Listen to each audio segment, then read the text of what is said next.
कर्म फल का सिद्धांत क्या है? अभी तो यही सिद्धांत है कर्म फल का जो चला आ रहा है कि आप जो करते हो उसका वैसा ही फल आता है, माने कर्म के हिसाब से, जो कि वास्तविक नहीं है।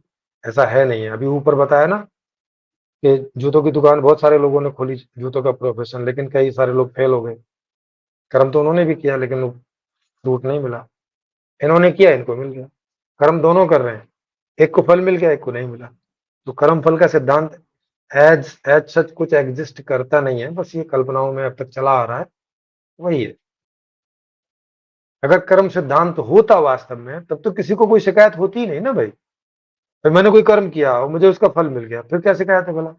जैसे मैंने फुटवेयर की दुकान खोली, अब मुझे उतने लोग मिल जा रहे हैं जितने से मेरा घर बढ़िया से चल रहा है, माने मैं कर्म कर रहा हूँ, फल मिल रहा है, इसमें क्या शिकायत होगी किसी को? किसी को भी नहीं। तो कर्म सिद्धांत एक्चुअल में काम करता ही नहीं है जैसा बताया जा रहा है, तभी तो इतनी शिकायतें हैं, तभी तो इतने अपराध हो रहे हैं दुनिया में, तभी लोग कर रहे हैं। नहीं तो क्या जरूरत है? अगर हमने बढ़िया कर्म किया और फल मिल गया, तो हम खराब कर्म करने जाएंगे क्यों?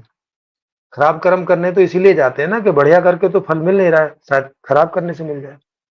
और कई बार देखते हैं कि खराब करने से मिलता है। जैसे किसी ने बलात्कार किया तो उसे सेक्स का सुख मिला, फल मिला कि नहीं मिला?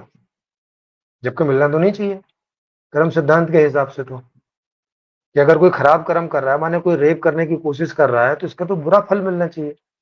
लेकिन नहीं, उसे तो तुरंत ही मस्ती वाला फल मिल रहा है, फर्स्ट क्लास। आप आम चुरा के लाओ किसी की ठेली से और ला के खाओ।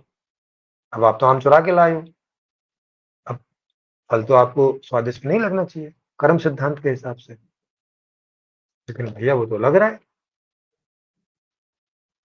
लग रहा है कि नहीं लग रहा है? अब बताओ, अब क्या करोगे? आपका कर्म सिद्धांत तो काम कर नहीं रहा।